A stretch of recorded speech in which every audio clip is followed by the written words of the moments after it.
Good morning, gentlemen. Good morning. Today, Tuesday, July 2nd, 1776. We have a busy day today, gentlemen, and it's a little warm in Philadelphia today. So I'm going to remove my waistcoat if you don't mind.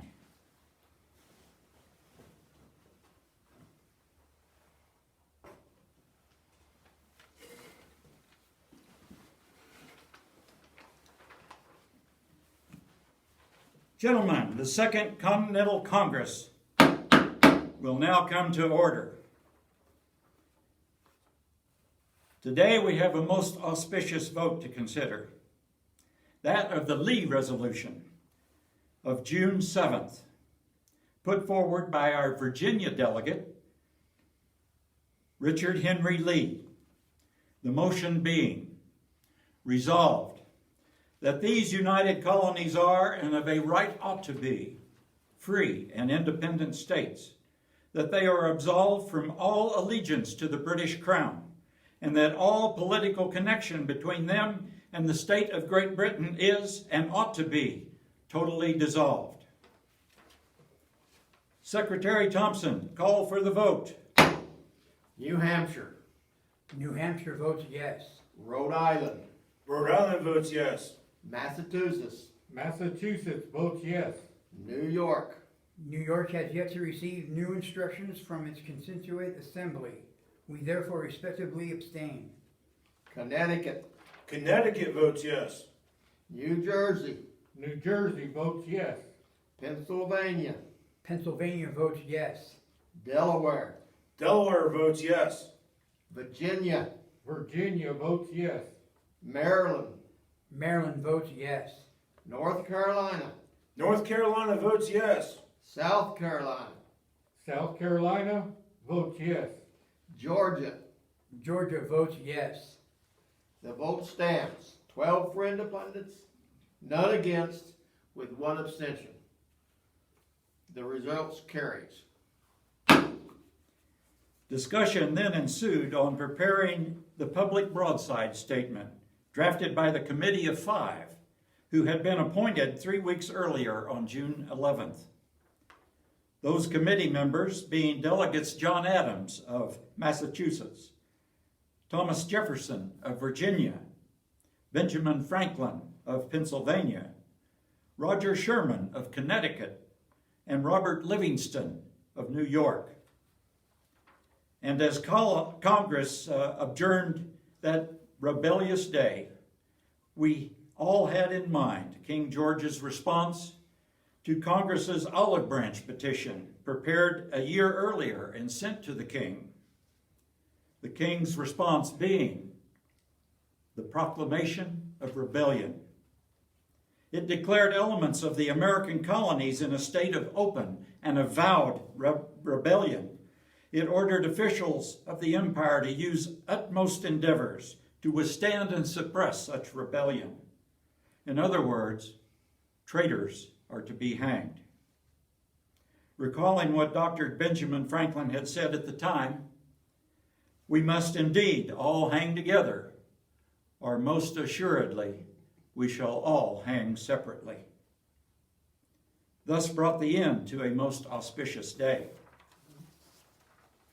On Wednesday, July 3rd, the Committee of the Whole gave the Declaration a third reading, and the document was further revised. And at the end of the day, John Adams recalled that the work of editing was largely completed. Thursday, July 4th, in the late morning, the Continental Congress voted its agreement and charged the Committee of Five to prepare a fair copy of the document and deliver it to the broadside printer, John Dunlop. On Friday morning, July 5th, John Dunlap published the broadside under my signature, John Hancock, President of the Second Continental Congress, attested by the Secretary of the Continental Congress, Charles Thompson.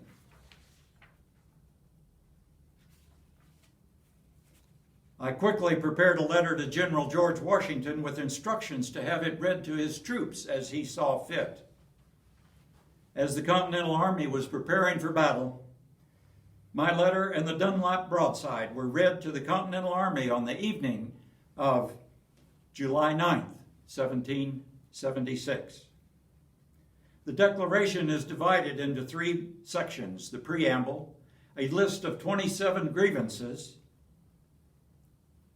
and a resolution of independence. And in summary, a portion of the preamble stated, "We hold these truths to be self-evident, that all men are created equal, that they are endowed by their Creator with certain unalienable rights, that among these are life, liberty, and the pursuit of happiness." Following was a list of 27 complaints against King George III, constituting a proof of the right to rebellion, with an admonition to join humankind's fight against tyranny.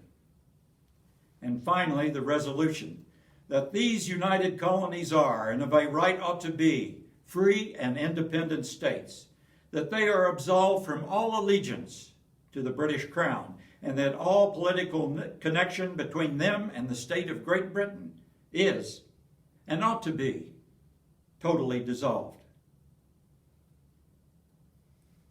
And for the support of this declaration, with a firm reliance on the protection of divine providence, we mutually pledge to each other our lives, our fortunes, and our sacred honor. I am pleased to say that on July 19th, 1776, the colony of New York approved the Lee Resolution and the Declaration of Independence, joining the other 12 colonies, making the document unanimous. And on August 2nd, 1776, the engrossed document on parchment, the unanimous declaration of the 13 United States of America, was signed at the Pennsylvania State House, now called Independence Hall.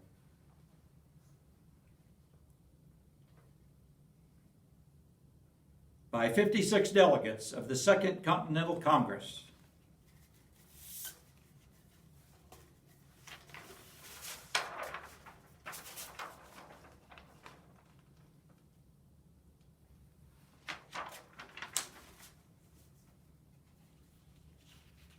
At the conclusion of the Revolutionary War on November 30th, 1782, the 13 states pursued 6 more years as a confederation, during such time that the Constitution of the United States was framed.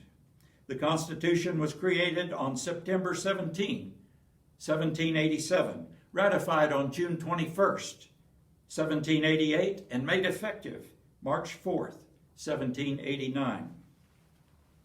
I wish to invite you to this year's virtual DAR Constitution Week program to be presented live on Safford Library's Facebook page on September 17, 2020, the 233rd anniversary of the Constitution's creation. This program is being co-sponsored by the Friends of the Safford Library and the Gila Valley chapter of the Daughters of the American Revolution. God bless the United States of America.